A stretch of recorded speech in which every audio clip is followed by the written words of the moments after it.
Hello, and welcome back to Easter Reads. Wow, we're on day 6. This is the Thursday before Christ was crucified.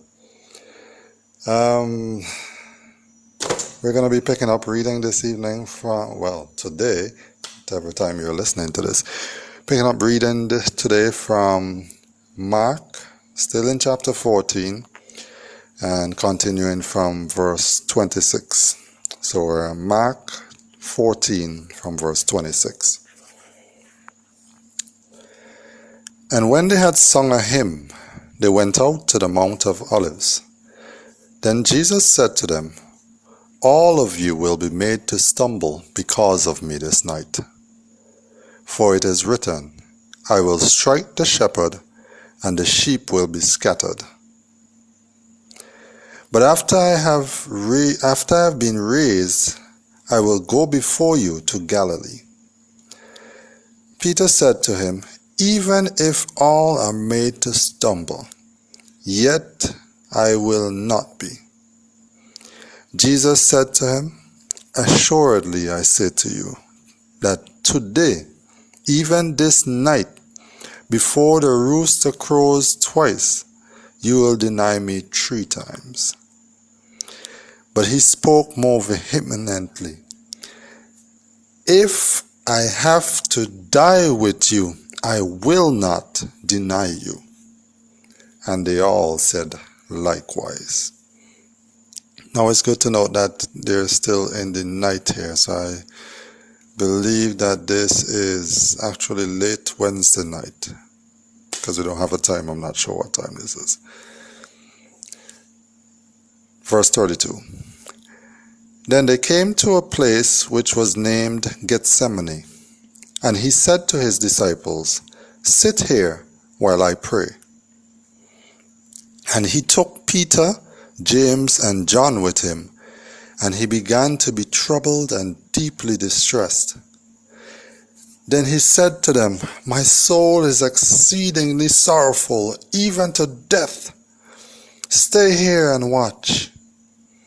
He went a little farther and fell on the ground and prayed that if it were possible, the hour might pass from him.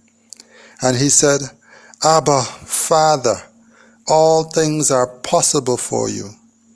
Take this cup away from me. Nevertheless, not what I will, but what you will." Then he came and found them sleeping, and said to Peter, "Simon, are you sleeping?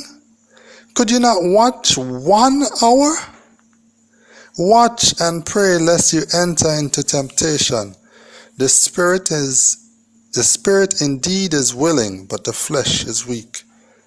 Again he went away and prayed and spoke the same words. And when he had returned, he found them asleep again, for their eyes were heavy, and they did not know what to answer him. Then he came a 3rd time and said to them, "Are you still sleeping and resting? It is enough. The hour has come. The Son of Man is being betrayed into the hands of sinners.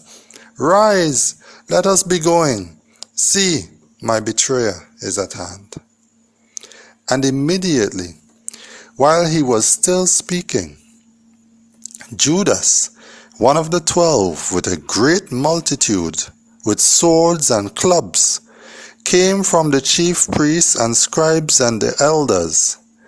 Now his betrayer had given them a signal, saying, "Whomever I kiss, he is the one. Seize him and lead him away safely." As soon as he had come, immediately he went up to him and said, I'll tell you that again. As soon as he had come, immediately he went up to him and said to him, "Rabbi, Rabbi," and kissed him. Then they laid their hands on him and took him. And one of those who stood by drew his sword and struck the servant of the high priest and cut off his ear. Then Jesus answered and said to them, Have you come out as against a robber, with swords and clubs to take me? I was daily with you in the temple, teaching, and you did not seize me. But the scriptures must be fulfilled. Then they all forsook him and fled. Now a certain young man followed him, having a linen cloth thrown around his naked body. And the young men laid hold of him, and he left the linen cloth and fled from them naked. And they led Jesus away to the high priest, and with him were assembled all the chief priests, the elders, and the scribes. But Peter followed him at a distance, right into the courtyard of the high priest, and sat with the servants and warmed himself at the fire. Now the chief priests and all the council sought testimony against Jesus to put him to death, but found none. For many bore false witness against him, but their testimonies did not agree. Then some rose up and bore false witness against him, saying, We heard him say, I will destroy this temple made with hands, and within 3 days I will build another one made without hands. But not even then did their testimony agree. And the high priest stood up in the midst and asked Jesus, saying, Do you answer nothing? What is it these men testify against you? But he kept silent and answered nothing. Again the high priest asked him, saying, Are you the Christ, the Son of the Blessed? Jesus said, I am. And you will see the Son of Man sitting at the right hand of the power and coming with the clouds of heaven. Then the high priest tore his clothes and said, What further do we need? We have witness. You have heard the blasphemy. What do you think? And they all condemned him to be deserving of death. Then some began to spit on him and to blindfold him and beat him and say to him, Prophesy. And the officers struck him with the palms of their hands. Now as Peter was below in the courtyard, one of the servant girls of the high priest came. And when she saw Peter warming himself, she looked at him and said, You also were with Jesus of Nazareth. But he denied it, saying, I neither know nor understand what you are saying. And he went out on the porch, and the rooster crowed. And the servant girl saw him again and began to say to those who stood by, This is one of them. But he denied it again. And a little later those who stood by said to Peter again, Surely you are one of them, for you are a Galilean, and your speech shows it. Then he began to curse and swear, I do not know this man of whom you speak. And the second time the rooster crowed. Then Peter called to mind the word that Jesus had said to him, Before the rooster crows twice, you will deny me 3 times. And when he thought about it, he wept. And we'll stop here. All right. Now as we look at the events of this night, there are a couple of things that kind of jump out at us. One of which is Peter's passion. Peter said to Jesus that even if I will go with you even to death.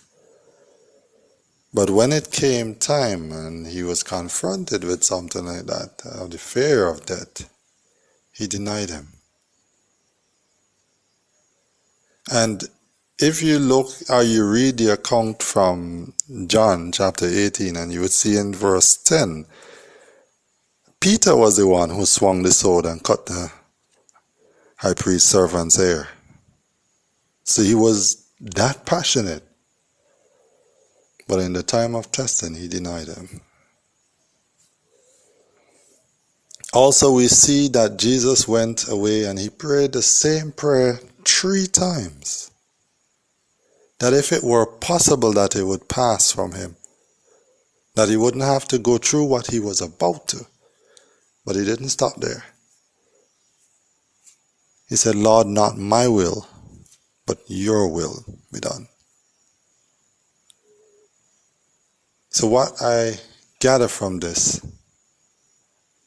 is that though Jesus knew exactly what was coming, and he was troubled by it, he knew it would be difficult, he still decided to go through with it.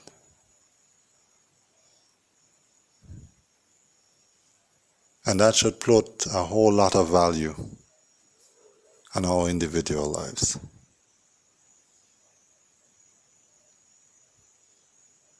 Because he came for us.